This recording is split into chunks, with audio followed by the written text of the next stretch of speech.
Bueno, aparte de la Lemon Card que le recomendamos a todos nuestros oyentes aquí del podcast de ¿Por qué no te habré hecho caso?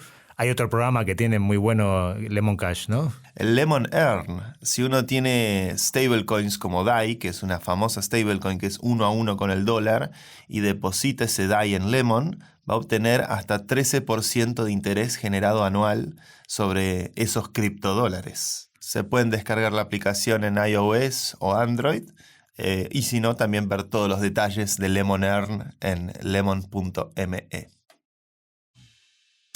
Hola amigos, vengo a decirles algo. La inversión en criptoactivos no está regulada. Puede no ser adecuada para inversores minoristas y perderse la totalidad del importe invertido. Es importante leer y comprender los riesgos de esta inversión que se explican detalladamente en esta ubicación, podland.com/aviso. Y ahora disfrutad del podcast. Año 1440, Alemania. Dentro de un taller y a escondidas de los demás, un alemán llamado Johannes Gutenberg fabrica el que sería uno de los inventos más revolucionarios en la historia de la humanidad: la imprenta. A partir de entonces, el conocimiento que hasta esa fecha quedaba reducido a algunos privilegiados de alta cuna y el clero pasaría a difundirse a una sociedad que se otorgaría bajo lo que posteriormente se denominó como Estado moderno y que ha llegado hasta nuestros días con un protagonista: el papel impreso. Tus diplomas y tus certificados o tu contrato de trabajo, el dinero con el que te pagan o la papeleta que pones en la urna al votar. La imprenta siempre ha estado presente moldeando nuestras interacciones. Pero, ¿y si hoy tuviésemos otro protagonista? ¿Y si esta tecnología fuese capaz de modificar a la sociedad tal como la conocemos? ¿Y si cripto fuese el nuevo protagonista? Bienvenido al Estado en Red. Bienvenidos a una nueva emisión de ¿Por qué no te habré hecho caso? Y en el día de hoy, mi querido amigo Hernán, vamos a ensayar una posible imagen de lo que podría llegar a ser un mundo post-Estado-Nación. ¿Qué son los Network States? Perfecto. ¿Cómo vamos a llamar a nuestro país? Santilandia. No, Dios mío, me mato. Sinlandia. Venga, estamos listos para seguir grabando, maestro. ¿Por qué no te habré hecho caso? Un podcast de Santi Siri en el que te contamos todo sobre el mundo cripto. Dirigido por Hernán Zin y producido por Podland, la revolución del podcast. Bueno, Network States, o ¿cómo podríamos decirlo en español? El estado en red, estados enredados. Qué bonito soñar con un mundo ajeno al yugo de los estados, ¿no? Las banderas y todas estas falacias que han hecho tanto daño en el siglo XX. Y bueno, qué maravilla poder soñar con esto y que nos lo brinde la criptografía moderna y las redes y la Web3. A mí me parece apasionante, Santi. Los Network States es algo que, de hecho, es el título de un libro de un muy famoso researcher cripto que ha fundado compañías y ha aportado, ha sido CTO de Coinbase, por ejemplo, que es Balaji Srinivasan. Balaji vive en San Francisco, en los Estados Unidos. Yo lo llegué a conocer a él. Ah, sí. ¿Cómo me encanta? Me encanta que conozcas a todo el mundo. Esto es jamón del bueno, como siempre. No, y Balaji, mira, hace una semana, antes de que Vitalik publique el artículo, me preguntó, porque se ve que estaba recabando información para esto que iba a publicar, sobre su review del libro de Balaji. Vitalik escribió un artículo que es ¿cuál es mi opinión sobre Network States? Y Balaji acaba de sacar este libro recién salido del horno, que si se meten en networkstates.com van a poder encontrarlo. Por ahora está en inglés, no dudo que muy pronto aparecerá la traducción a diferentes idiomas. Y propone esta idea de pensar el Estado en la era de la información, en la era cibernética de las redes, donde la forma de constituir organizaciones humanas ya no pasa necesariamente por la autoridad tradicional o por el monopolio de la fuerza, sino que efectivamente a través de Internet, al tener vías emancipatorias con las criptomonedas, con el blockchain, podemos, ¿por qué no?, pensar en estados hechos a base de información digital y que hasta puedan llegar a lograr representatividad en las Naciones Unidas, por ejemplo, como estados soberanos, que no necesariamente están anclados a una porción de tierra, sino tal vez a tierra distribuida incluso por todo el planeta. Y Balaji, hace varios años en San Francisco, ya hablaba de estas cosas. Tiene una charla en Stanford que se llama The Last Exit o The Final Exit, donde explora como esta idea del último, el exit de exits, es decir, cuando todos decidimos emanciparnos o ir a aceptar a vivir una forma de vida que vaya incluso más allá de los estados nacionales.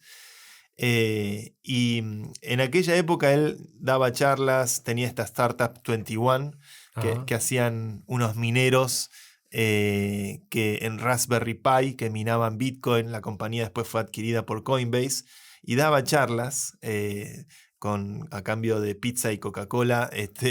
Íbamos todos, éramos unas 20, 25 personas que íbamos a verlo. De hecho, de ahí hice varios amigos que me han durado con los años y que me han enseñado mucho.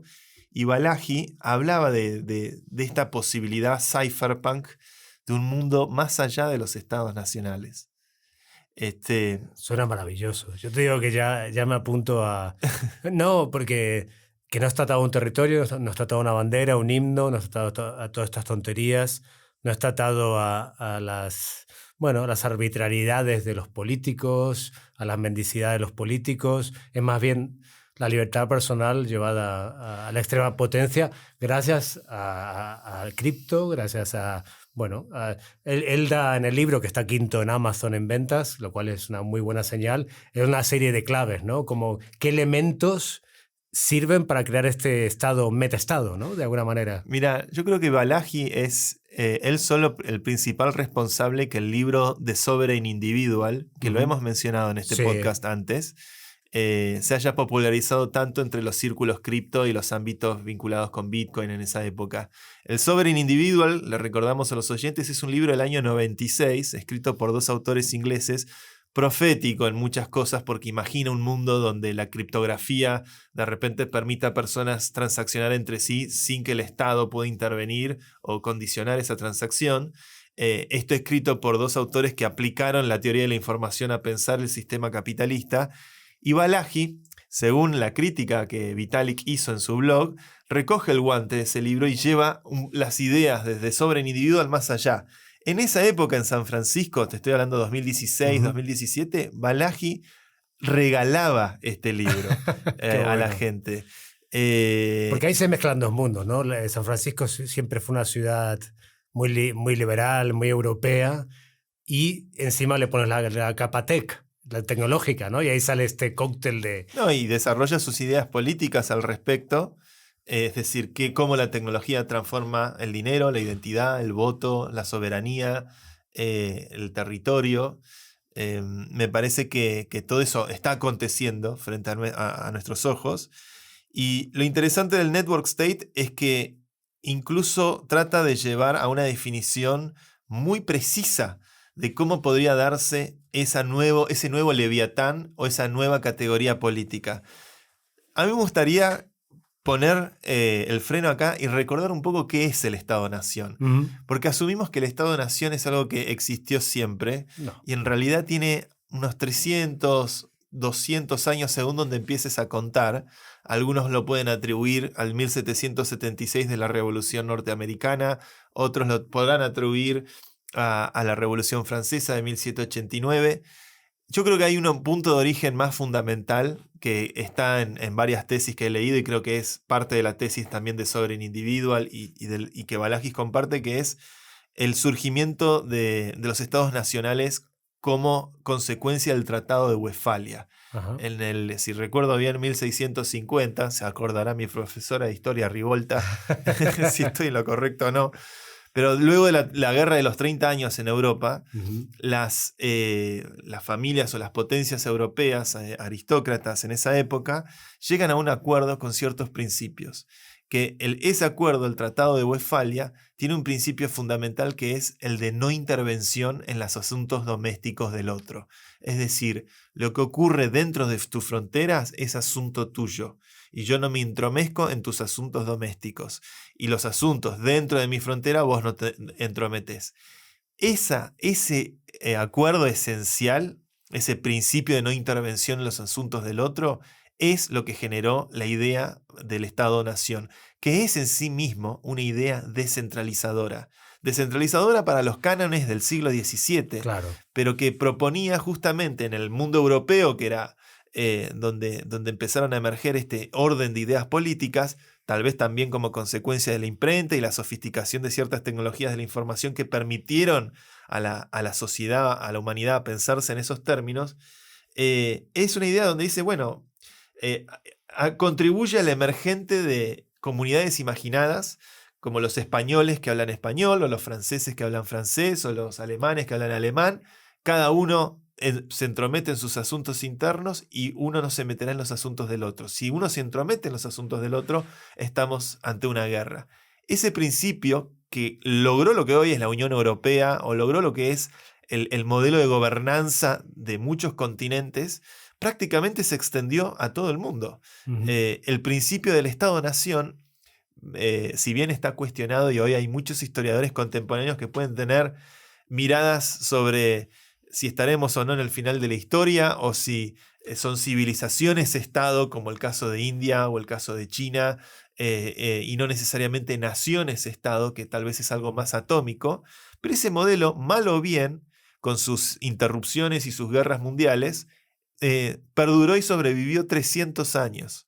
Y es el mundo que heredamos, es el mundo en el que vivimos hoy, donde nuestra identidad política y nuestra noción de soberanía está estrictamente ligada a estas islas que se preservan de territorios, estas islas territoriales que tienen sus asuntos internos y que esos asuntos quedan puertas adentro y no son parte de lo que es politizable por los vecinos o por quienes te rodean. Entonces, eso es el Estado-Nación, que es en el arco de la historia un proceso de descentralización.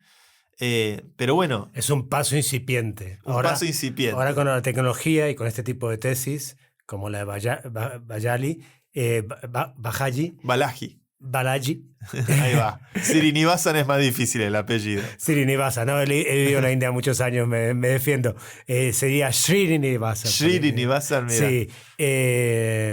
Claro, pero la tecnología nos permite ir un paso más allá, descentralizarlo aún más, ¿no? Uh-huh. Y es lo que propone este libro con puntos muy claros, ¿no, Santi? Te propongo leer la definición que da. Porque hay algo genial, que el libro primero está todo disponible en internet, está en inglés, pero yo confío que se vaya a traducir pronto, y da una definición de una oración, una definición de un párrafo, y después la definición del libro entero. Es espectacular. Y eso está muy bien. Sí, voy a tratar de traducir la definición de una oración, que dice, un estado en red es una comunidad online altamente alineada con la capacidad para la acción colectiva que financia territorio en todo el mundo y eventualmente gana reconocimiento diplomático de los estados preexistentes. Fíjate que habla del territorio como una idea de algo distribuido, que usa la palabra crowdfunding, es decir, la forma de financiarlo es a través de las contribuciones voluntarias de la gente, y es una comunidad online altamente coordinada, es decir, alineada, y que busca hasta el reconocimiento de estados preexistentes, como si tuviera el derecho incluso a ocupar un lugar en Naciones Unidas el día de mañana. Y existen probablemente entidades que cumplen con las reglas de esto de alguna forma u otra, de forma incipiente también. Pero bueno, habrá que ver si esto el día de mañana puede llegar a tener como el reconocimiento de una soberanía distribuida en el planeta.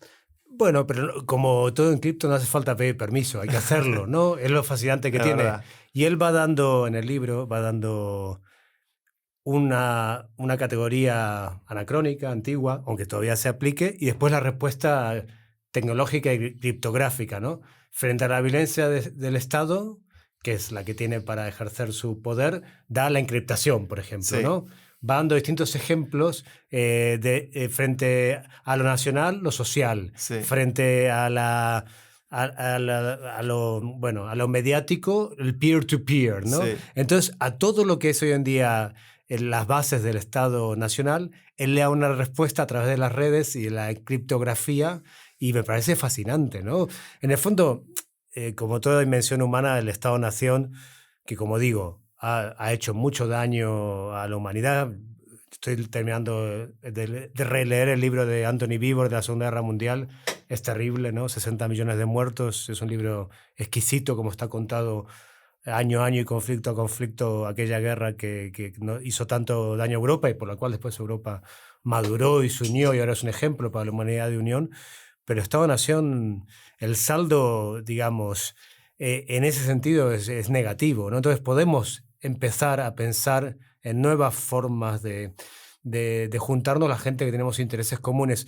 Yo nací en Argentina, aunque he vivido en 80 países, me considero argentino, pero por una cuestión aleatoria, digamos, no tengo... ¿Qué orgullo puedes tener de haber nacido en un lugar? Te tocó por lotería, ¿no? Es el que nació en Nigeria o el que nació en Maine o en lo más... y tiene miles de millones, digamos. Es todo tan azaroso y tan... No sé, a mí me parece que nos resta como humanidad pensarnos tan pequeñitos. Yo soy de acá y soy de este barrio y soy de este club y como hablamos alguna vez tú y yo, esa no es tu identidad, macho. Tu identidad es lo que tú haces con tu vida. No, tu identidad no es... Yo tengo conflicto con las Malvinas y aquí nos metemos en un quilombo. Pero en un país donde hay la mitad de la población está en la pobreza y donde tenés villas, miles de villas, estás pensando en 2 islas todo el tiempo. ¿No es mejor que empecemos a solucionar las villas? Digamos, el otro no te parece tan evidente, es una manipulación política para que tú saques pecho. Ese es el peligro de los Estados-Nación, que utiliza una serie de simbología para que la gente se distraiga y no ir a lo fundamental. Entonces me parece que esta nueva opción de un Estado criptográfico, un Estado donde haya igualdad entre todos, donde haya una capacidad de voto, como decías tú, de elegir de los líderes y de participar en cada elección, en cada decisión de gobernanza, en donde haya privacidad, seudónimo, que parece muy disruptivo, pero yo creo que es lo que verán nuestros hijos, ¿no? Creo que son categorías tan caducas las que hoy nos sostienen y no han funcionado bien. Todavía la mitad de la humanidad sigue viviendo como el culo. Entonces, y hay 10 hijos de puta que tienen más dinero que toda la humanidad. Entonces, esto hay que replanteárselo, ¿no? De alguna manera. Hay algo que es... Y las Malvinas sé que va a traer ampollas, pero es lo que pienso. Digo, tenés una villa al lado de tu casa, estás con las Malvinas pegadas en el auto, no me jodas. Que el nacionalismo es un instrumento de manipulación de masas es creo que algo que es indudable y no se puede tener una conversación honesta al respecto si no se hace... Si no se presta atención a ese hecho histórico y fáctico que ha ocurrido sistemáticamente en todas las naciones del mundo, ¿no? Se toca esta fibra nacionalista que es realmente muy potente. Yo te diría que el sentimiento nacional, así como también existe el nacionalismo, es decir, usar eso en pos de la manipulación, son cosas muy, muy particulares que existen, son parte de la realidad y del sentimiento de mucha gente. Clausewitz, que fue un militar... Sí, gran estratega. Gran estratega, libros de los grandes manuales de militares de guerra del siglo XVIII, decía que la razón por la cual los franceses, él como soldado mercenario que luchaba para los realistas, luego de la Revolución Francesa, que luchaba frente al nacionalismo francés, decía que él sentía que no le podían ganar a los franceses, porque los soldados de Francia estaban dispuestos a morir por la causa nacional. Estaban dispuestos a entregar su vida por la libertad de Francia frente a lo que era en ese momento, ¿no?, el proceso revolucionario de romper con el feudalismo, si queremos verlo de esa manera. Creo que el nacionalismo para mucha gente es parte de su identidad, es parte de... A mí lo que me ha ocurrido viviendo afuera es que he valorado mucho más a la Argentina como extranjero, como inmigrante que vivió en los Estados Unidos, que ahora vive en España, donde elijo adoptar algunas cosas de esa cultura, las cosas folclóricas, las cosas que son ricas, que me conectan con mis orígenes. Yo no sé por qué nací en la Argentina. Realmente no lo elegí. Pero nos pasa a todos eso, ¿no? Le pasa al que nació en Mozambique, le pasa al que nació en Canadá. Todos tenemos ese origen y creo que desde el planteo, desde el lugar en que nacemos, arranca también los desafíos que vamos a afrontar a lo largo de nuestra vida y la deuda que vamos a tener con ese lugar de origen, que mal o bien es el lugar que nos crió, nos cultivó. Y yo creo que al final... cuando vos vivís en una sociedad cosmopolita, global, vos tenés tu primer nombre, que es el nombre que te dio tu madre, tu padre. Ajá. Vos tenés tu segundo nombre o tu apellido, que es el vínculo sanguíneo. Y por lo general, en una sociedad cosmopolita empezás a ser, a mí me pasaba en Nueva York, por ejemplo, Santiago City, de Argentina. O sea, el nombre de origen territorial o del ámbito en la sociedad en la que venís, que viene con todo lo que tiene cargada la palabra Argentina para un montón de gente, las cosas buenas y las cosas malas. Pero es ese origen que es latente y uno sabe automáticamente cuando se encuentra con otro compatriota que hay una serie de códigos y de enclaves en común muy fuertes, una historia en común muy fuerte donde automáticamente sabemos que todos vamos a tener una opinión sobre Maradona, buena o mala, o que todos vamos a tener una opinión sobre, no sé, Messi, buena o mala, o el Papa, buena o mala, pero que la tenemos, que no podemos ser ajenos a eso, que lo llevamos encima. El gran tema es cómo lograr la sana convivencia, manteniendo esa diversidad también, que es parte de lo rico de la cultura, que no sea todo homogéneo, erosionado por un estilo de vida consumista donde todo es efectista y funcional, y sino que también las raíces y la cultura se pueda preservar. Pasa que, claro, el poder fáctico, el Estado, con su monopolio de la fuerza, utiliza los instrumentos culturales para hacerse valer. De ahí que la verdad que los grandes criminales de la guerra de Malvinas fue la dictadura argentina. Totalmente. O sea, creo que no hay nadie... Galtieri, el borracho de Galtieri. No hay nadie en Argentina que no esté de acuerdo con eso. Podemos tener miradas distintas sobre ese conflicto, pero me parece que ahí está la perversión del Estado-Nación, ¿no? Como el instrumento de manipulación de masas. Hay un famoso artículo de Paul Graham, fundador de Y Combinator, una persona... Que citas muy a menudo. Cito muy a menudo. Probablemente ya cometí el pecado de citar este artículo, que se llama Keep Your Identity Small, mantener tu identidad pequeña. Que muchas veces asociamos, ¿no?, nuestras ideas a la idea de una nación, de una religión, de un equipo de fútbol. Y eso no contribuye a un debate lúcido sobre estos temas, porque sabemos que eso incita a cosas pasionales e irracionales muchas veces. Pero a mí me parece auspicioso tener el rigor de pensadores como Balaji, el rigor de Vitalik. Vitalik le hizo una crítica inmediata que salió en su blog. Recomiendo buscar el artículo de Vitalik, donde hace un review súper exhaustivo sobre sus opiniones, sobre su punto de vista respecto a lo que publicó Balaji. Te voy a dar una cosita que destaco de la crítica de Vitalik, que así como criticó este libro, en el pasado criticó Radical Markets de Glenn Wild, y todo el mundo se puso a aplicar teorías de Radical Markets en Ethereum, como el voto cuadrático, como los impuestos de Harberger. Son ideas de teoría de juegos y económica que, gracias a que Vitalik le prestó atención a ese libro, todo Ethereum se puso a pensar en esos términos, y yo creo que con este libro de Balaji va a pasar algo parecido. Y en su crítica, Vitalik dice, ¿cuáles son los 4 aspectos que tal vez yo criticaría de la visión de Balaji? Ajá. Y dice, primero, una cosa que es interesante del argumento de Balaji, y dice que estos estados en red tienen que tener fundadores. Tienen que tener, de alguna forma, lo que en otrora en el mundo de... Un Simón Bolívar y un Bolívar, un San Martín. O sea, no pueden crearse sin fundadores que sean como el faro moral o el faro ético de este tipo de construcciones.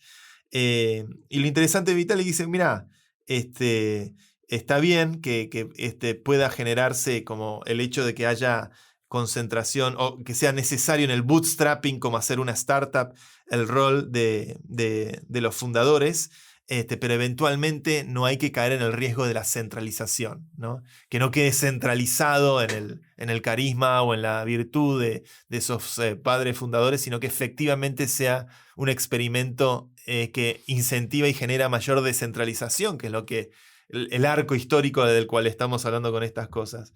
Lo otro que dice Vitalik es qué pasa si estos network states o estos estados en red solamente terminan siendo funcionales para los más ricos.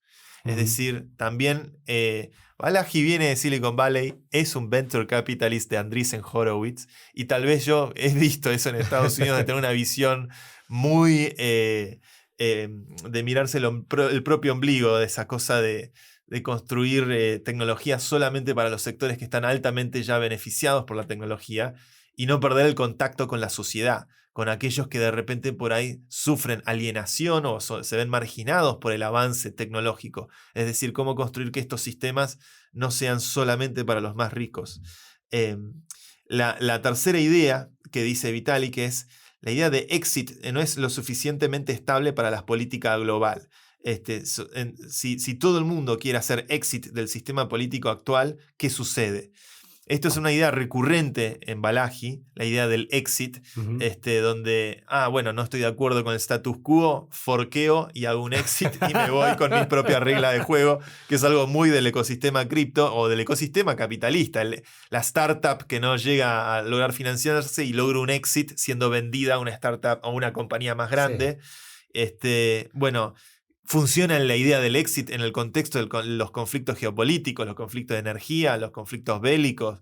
Yo creo que ahí tal vez la crítica de Vitalik a Balaji es que peca de ingenuo. Y bueno, y después hace como qué ocurre con las externalidades globales en un sentido más general, qué efectos colaterales puede llegar a tener esto que no vislumbramos del todo. Yo sí creo que en algún punto estamos viendo el emergente de estos. Por ahí muchas de las cosas que ocurrieron en estos 10 años son la creación de nuevos leviatanes, nuevos estados como Ethereum, como Bitcoin, que los podemos llamar network states, que inspiran evidentemente sentido de pertenencia tribal. Los bitcoiners son maximalistas y tienen como una vocación por su protocolo muy particular o una cultura muy particular. Lo mismo los Ethereans, lo mismo las diferentes comunidades de NFTs, o lo mismo las diferentes DAOs y organizaciones que están emergiendo, que son cosmopolitas, son globales, están distribuidas en el mundo, existen proyectos como CityDAO que están comprando tierras por el mundo. Hay algo muy incipiente en estas fuerzas y habrá que ver, bueno, si tal vez estos experimentos en retrospectiva con los años los estamos llamando como el emergente de nuevos estados, de estados que no son nacionales, de estados que son digitales y que están en la red.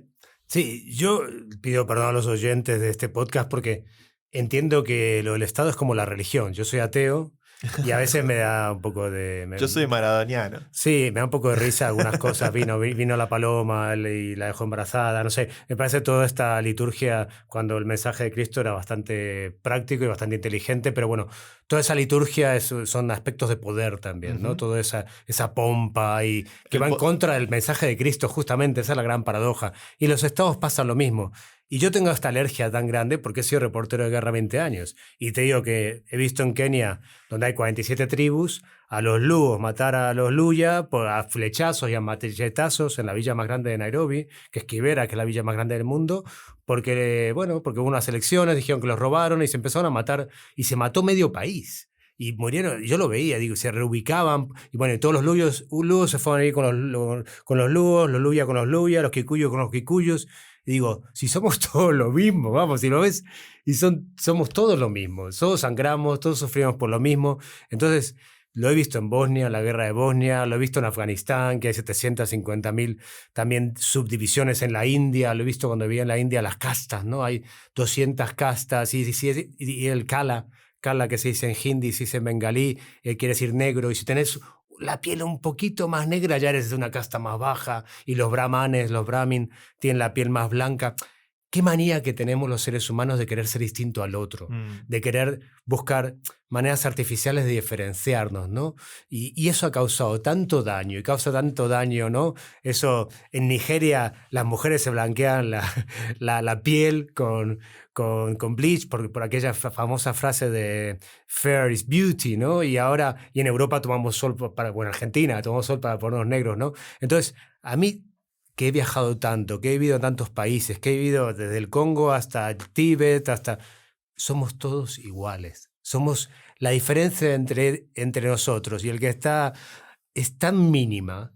Son culturales, por supuesto que yo respeto mucho a Argentina. Creo que tiene unos talentos enormes. Y en esta empresa, en Dockland y en Portland, somos muchos argentinos porque creo que somos gente que por separado hay un talento espectacular porque hemos nacido en un sistema sin pacto social donde o te buscas la vida o te comen. No es España, donde todo está, bueno, hay seguridad, hay carreteras, no hay nada que te aliente a pensar out of the box, fuera de la caja, ¿no? Entonces, el argentino que sale fuera es un tipo de primera, requerido.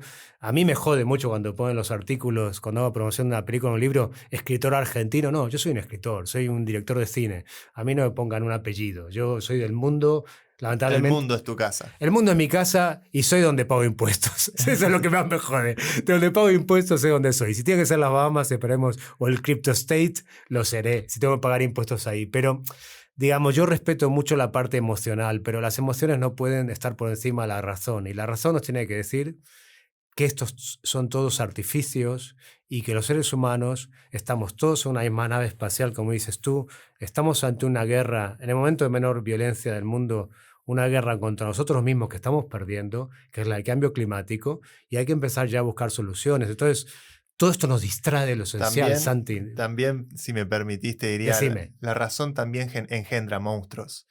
La razón por sí sola, si uno mira del campo de la lógica, una de las razones por las cuales Kurt Gödel, uno de los, si no el más prestigioso matemático del siglo XX, llegó además íntimo amigo de Albert Einstein, llegó a la cumbre de la matemática aplicando el teorema de la incompletitud, que es usar la lógica para probar los límites de la lógica sobre sí misma, y llegó a una serie de paradojas. Lo que explica el teorema de la incompletitud es que muchas veces la lógica, cuando trata de razonar sobre sí misma, no puede expresar expresiones lógicas. Por ejemplo, si yo digo esta oración es mentira, si la oración es verdad, entonces es mentira, pero si la oración es mentira, entonces es verdad.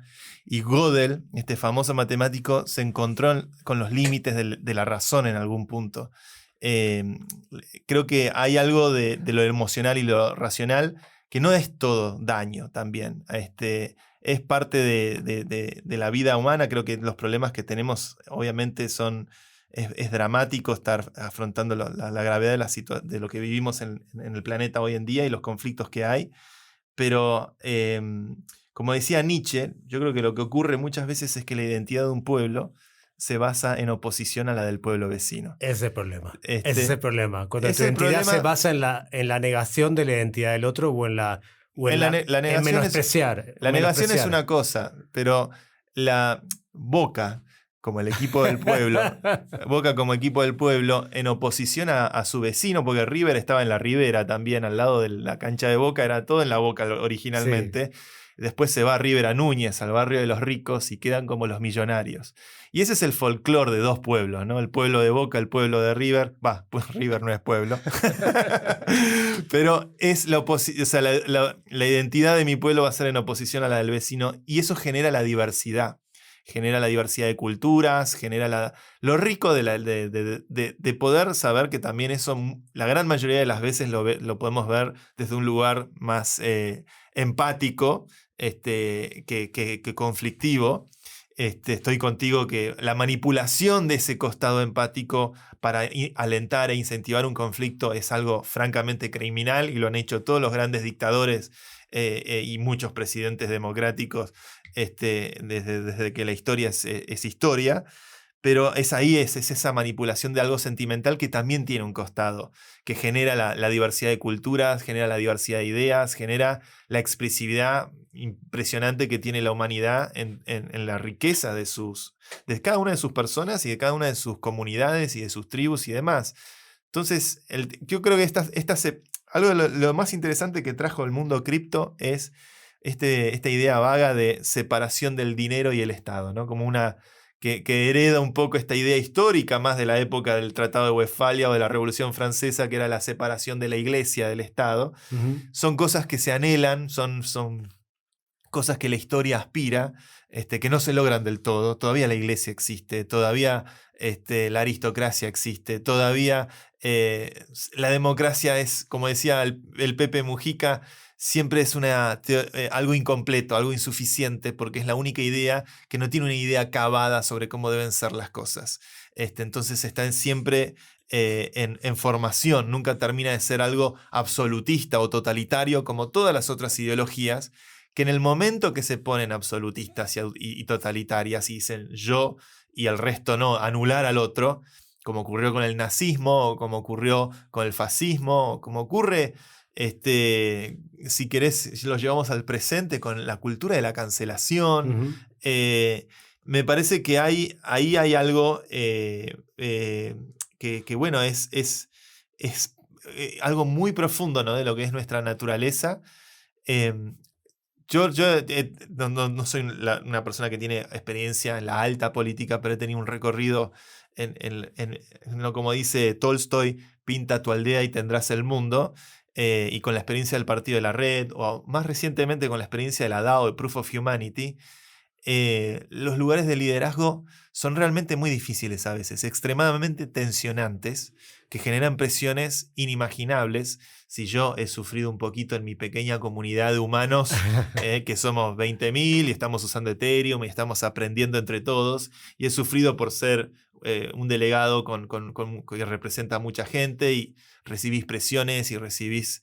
El rol del liderazgo político es realmente muy, muy difícil, porque uno como líder también está permanentemente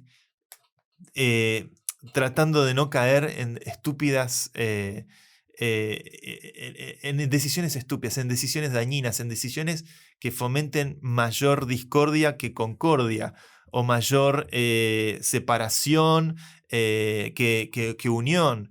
Es difícil, es realmente difícil. A mí con el Partido de la Red me ha pasado que yo imaginaba que nunca íbamos a tener una interna, y tuvimos una interna muy fuerte, muy difícil, y que terminó dañando el proyecto. Lo mismo ahora con Proof of Humanity, donde hay diferentes puntos de vista. ¿Qué ha ocurrido con Ethereum? Ha ocurrido con Bitcoin. De hecho, el otro día compartí un tweet diciendo Bitcoin y Ethereum forkearon. Esto quiere decir que el acto de forkear es algo es algo muy bullish para un proyecto, porque Bitcoin y Ethereum son los proyectos más grandes de cripto, y atravesaron momentos donde la comunidad decidió un camino por sobre el otro y se dividieron en dos los caminos. Resultó ser en ambos casos que un camino fue el mayoritario, pero, qué sé yo, en el caso de Linux, por ejemplo, forqueó de muchísimas maneras, y hay muchísimas distribuciones, con diferentes objetivos, con diferentes identidades ideológicas. Entonces, es interesante para mí entender que a veces las comunidades quieren tener un camino soberano, quieren tener un camino donde puedan decidir de forma autodeterminada hacia dónde quieren ir, o para qué idea o qué ideal quieren trabajar. Y esto es un anhelo, creo que muy saludable en la construcción de proyectos colectivos, en la construcción de proyectos humanos, pero sí es fundamental que los liderazgos, cuando ejercen esa responsabilidad, evitar la guerra, evitar el conflicto, o no suprimirlo, sino encontrar cómo vehiculizarlo de forma conducente para poder tomar buenas decisiones, pero que eso no vaya en una espiral de violencia o en una espiral. Es delicado, extremadamente delicado.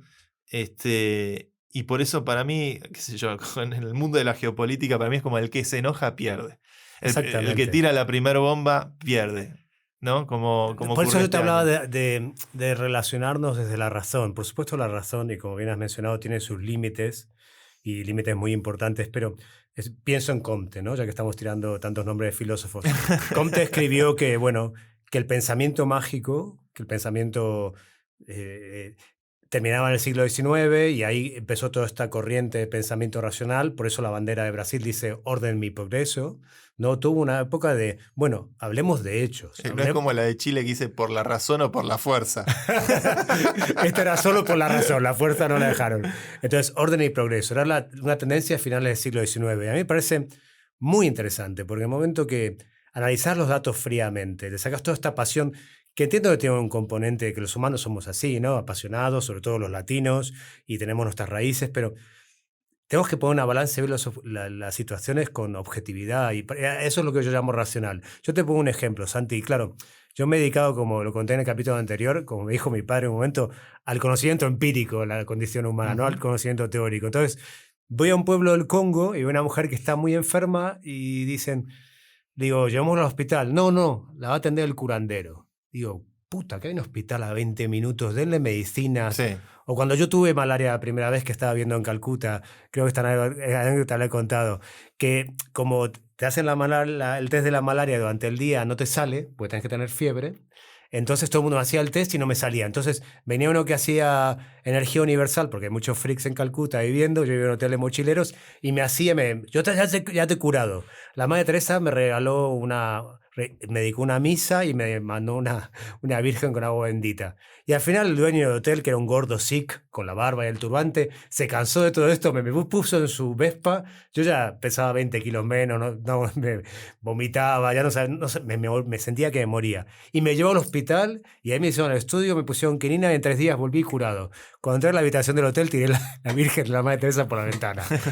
A mí no reces por mí, a mí dame medicinas, a mí dame razón, a mí dame investigación científica, a mí dame...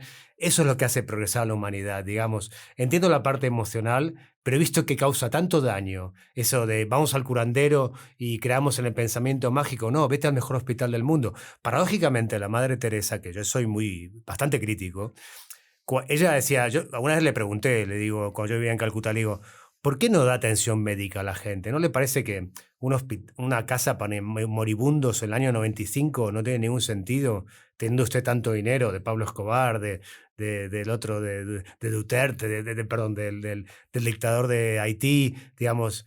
¿No le parece que tiene sentido? Porque cuando empezó ella, que fue en la gran hambruna bengalí, tenía sentido sacar a la gente que muriera en dignidad en una casa cuidada, pero en 1995, con tropecientos millones de dólares en la cuenta de banco, darles un médico, aunque sea, no había ni un médico por semana venía a verlos, y había gente que se podía salvar, y lo que hacíamos nosotros era llevarlos al hospital, ¿no? Yo siempre he tocado bastante las pelotas.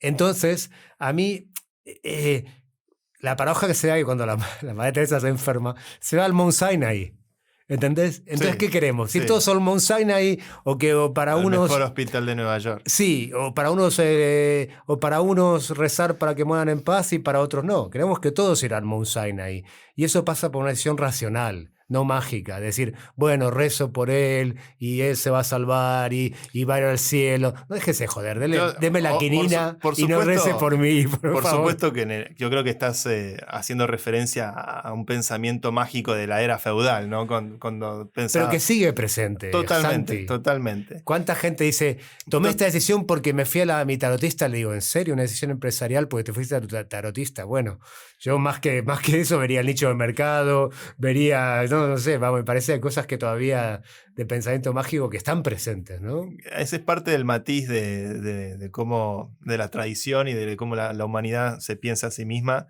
Algunos optan por caminos más esotéricos, otros buscarán caminos más racionales.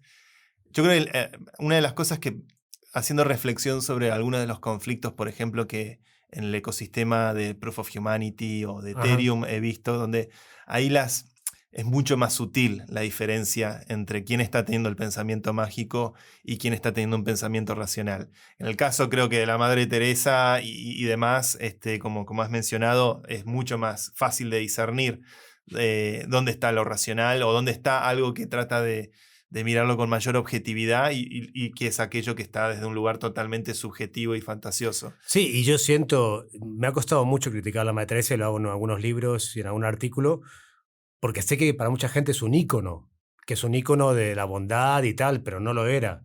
Digamos, busquemos otros íconos, pero también respeto a la gente que que se inspira en ese ícono. Una cosa es el ícono y otra cosa es la persona. La persona era una persona con muchas carencias, una monja como de el Albania, una monja de Albania, seminalfabeta, que hizo lo mejor que pudo.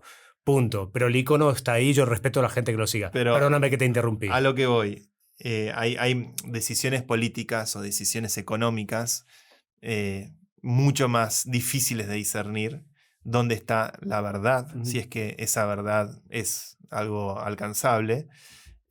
Como posibilidad concreta, siempre está la posibilidad política, que es quien tiene el poder, pero la posibilidad de si ese Stalin para mí no estaba del lado de la verdad. No, obviamente que no. ¿no? Pero tenía el poder. Por ahí Trotsky era más idealista, ¿no? Él quería. Un amigo mío me dijo una vez, un hacker, de estos hackers bizarros que uno conoce en las conferencias de Ethereum, el pibe primero, no voy a decir el nombre porque lo primero que me dice: I'm a communist, don't tell anyone. Digo, bueno, y me dice un día, me dice, ¿sabes por qué fracasó Trotsky? Le digo, ¿por qué? Y por la democracia, nabo. Me dice, the democracy, you dummy. Claro, él quería hacer los soviets que fueran democráticos y que pudiera ser como algo emergente. Claro, vino Stalin con todo el ejército y dijo, anda a cagar. 3 millones de muertos en Ucrania, al Gulag, todos al Gulag. Pero bueno, esa es la lucha política. Sí. Yo una de las cosas que identifico en las comunidades cuando entran en conflictos difíciles, donde hay realmente dos posturas a veces no tan fáciles de armonizar, es que es esa famosa máxima de follow the money, que es lo que decías vos de dónde está la plata, de dónde viene, quién financia ese punto de vista. Porque todos tenemos un punto de vista y esos puntos de vista suelen estar de alguna forma u otra, querramos o no, condicionados por nuestros intereses económicos. Es muy raro que alguien que está trabajando 24 horas para una empresa y su ingreso y su sustento depende de esa empresa, vaya allá afuera a tratar de perjudicar. Es realmente muy raro. De ahí que la dificultad de la hipocresía del mundo moderno en el que vivimos. Y a mí cuando se dan estas situaciones donde ves grupos de interés muy marcados, por seguir siguiendo las líneas económicas, fácilmente vas a predecir el voto de cada uno. Cuando se dan estas situaciones es muy interesante porque a veces aparecen actores o comentaristas o gente que viene a aportar ideas que no tienen ningún tipo de vinculación económica a un lado o al otro del conflicto del proyecto. Y generalmente esa gente ofrece puntos de vista que incomodan a las dos partes y al mismo tiempo hasta satisfacen también a las dos partes. Hay algo de verdad en eso de ser libre de intereses, libre de estar emancipado, de ser soberano. Eso es la libertad, cuando realmente puedes decir genuinamente lo que crees y lo que pensás sin el condicionamiento de quien controla tus opiniones o tus puntos de vista. Por la razón de ser del mundo de hoy, porque estamos todavía en los tiempos del Imperio Romano, ¿no? La civilización tiene 10.000, 15.000 años con suerte, o sea, no es nada, estamos todavía en tiempos romanos, pero la lucha de los últimos siglos ha tenido que ver con la de los pueblos, la de tratar de emanciparse, la de tratar de la revolución libertadora de América, con San Martín o con Washington, son todos procesos que tratan de lograr para las personas, tal vez en el formato siglo XVIII, siglo XIX, a nivel pueblos y naciones, pero seguramente a nivel siglo XXII o siglo XXIII, el mundo al que vamos tenga que ver con esta idea del sovereign individual, de una nueva forma de soberana, donde sea la última de las fronteras, donde al final podamos realmente pensar en términos planetarios. Tal vez empecemos a tener pica con los marcianos, de que mandó Elon Musk y tendremos por primera vez torneos intergalácticos de fútbol o qué sé yo. Siempre está esta construcción de las identidades, pero creo que cuando se dan estos debates, aquellos que logran o pueden venir desde un lugar fresco de intereses, yo esto lo he visto muchas veces en carne propia, lo he vivido en carne propia, yo asumiendo mi bias dentro de mis propios desafíos retóricos y debates en las comunidades que participo, cuando aparece un outsider, logra encontrar puntos de acuerdo o puntos de vista que son libres. Y eso es algo muy virtuoso. Creo que es esta lucha histórica de la humanidad, de querer ser libres, y que realmente significa eso, lo que nos empuja a tratar de construir ideas superadoras, de que de la tesis y de la antítesis realmente emerja una síntesis hegeliana que nos permita trascender un poco los dilemas del presente, y de ahí de encontrar puntos de contacto. Yo creo que eso lo he visto, y trato de identificarlo siempre en todo debate.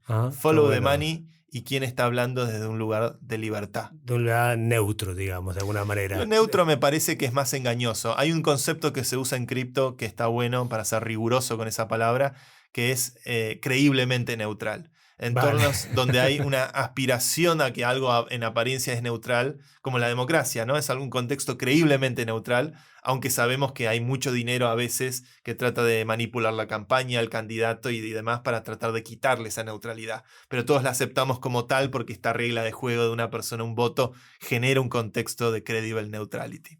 A mí la verdad que me parece que es una frontera que es inevitable. Te lo digo, quizás soy un cripto optimista, más allá del bear market, que en bear market este invierno cripto aquí en Madrid lo estamos pasando con 45 grados, por si a alguien le interesa saberlo.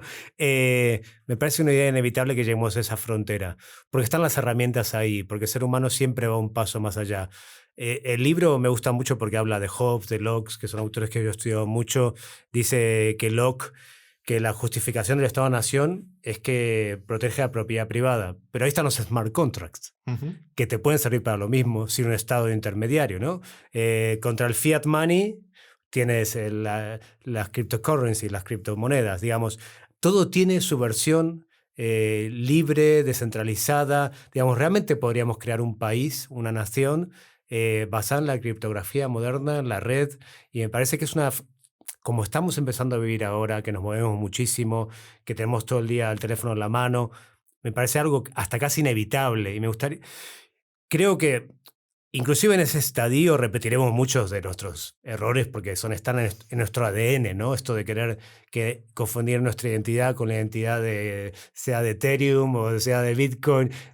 No podemos con ello, pero bueno, me parecería muy sano que empecemos a pensar en nosotros mismos como algo más allá que trasciende fronteras, que trasciende banderas, que trasciende todo lo que ha hecho mucho mal a la humanidad, separarnos, dividirnos y pensarnos todos como los mismos habitantes de un planeta, porque, lo vuelvo a repetir, tenemos un problema ya.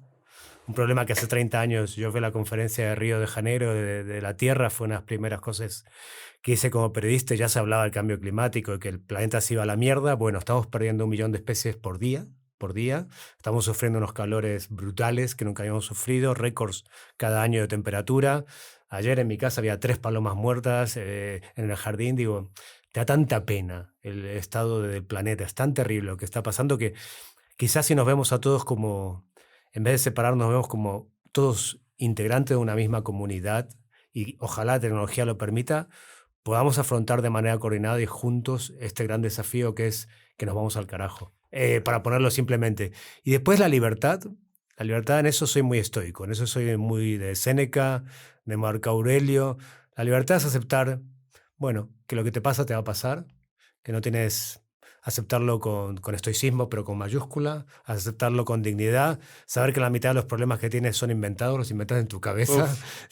No, sobre todo gente la cosa autoparlante que tenemos. Exacto, que se llama cerebro. Ese bicho que tenemos en nuestra cabeza y que no sabemos cómo apagarlo. Yo lo apago a través de estar en la naturaleza y en el deporte. Más entiendo cómo funciona la inteligencia artificial tan de moda ahora como GPT-3, más entiendo la psiquis, que es esto casi. Sí. Bueno, dedicaremos un capítulo a eso, me parece apasionante, de la inteligencia artificial y Peter Thiel y su opinión al respecto. Y yo creo que la libertad también está en decir, mira, hemos pasado una pandemia, aquí en esta empresa lo hemos pasado mal, no sabemos si vamos a sobrevivir 2-3 años más o no, pero te digo, Santi, me da un poco lo mismo. Digamos, esa es la libertad. Cuando llegas a un momento en tu vida que dices, lo que venga, yo voy a luchar con todas mis fuerzas, pero lo que tenga que pasar, pasará.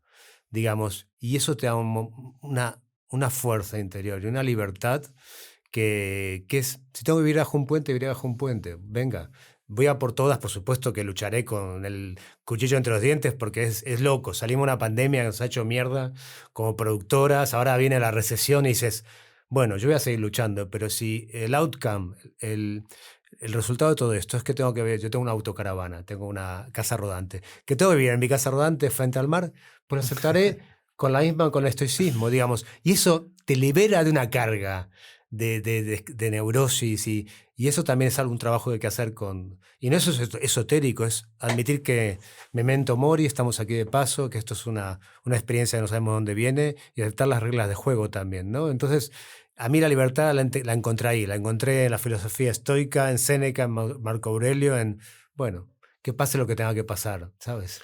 Había un famoso poeta del siglo XX que se llamaba Juan Lenón, que hizo un himno muy conocido, que se llamaba Imagina. Cierto. Así que creo que hacia eso debemos ir. Yo le recomiendo a todos nuestros oyentes que busquen la letra de Imagine, que en algún punto es el canto que busca el Estado más allá de los estados nacionales y del control. ¿No? Podremos ir a ese mundo sin fronteras, sin religión, decía también el estimado Juan. Así que las herramientas, gracias a Crypto, ahora las tenemos. Así que yo creo que estamos en camino. ¡Ánimo! ¡Saldremos de pobres con esto!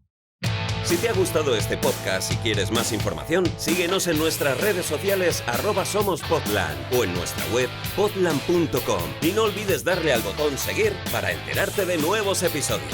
Producido por Luciano Pozzi. Investigación Lucía Lopreyazo.